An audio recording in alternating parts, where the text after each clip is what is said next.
Uh. Yeah. Sobre a questão do racismo estrutural. Veja bem, eu li o livro do Silvio de Almeida já algumas vezes. Ele não foi o cara que criou o conceito, mas ele popularizou o conceito.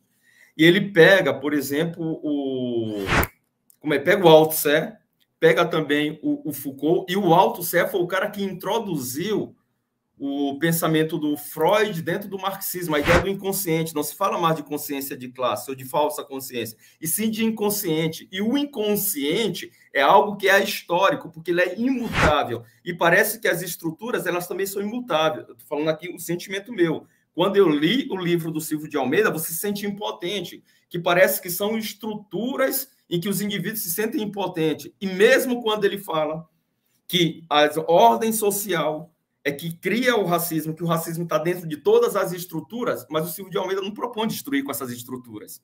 Nós temos um acordo. São essas estruturas que difundem, mas não tem inteligência artificial. Qual é a classe social que controla essas instituições? Se o Estado é racista, qual é a classe social que controla esse Estado? Sabe por quê? Porque o que ele fala? Que a forma de combater o racismo tem que ser ocupando essas instituições e tendo políticas antirracistas por dentro dela, e não destruir as instituições que difundem o racismo. Qual é a consequência disso, para a gente ir concluindo? É que quando teve o assassinato do Silvio de Almeida, que um setor importante do movimento negro reivindicava que aquele supermercado fosse, inclusive, transformado em um centro de distribuição de alimentos populares, o Silvio de Almeida foi compor o comitê antirracista com o Carrefour.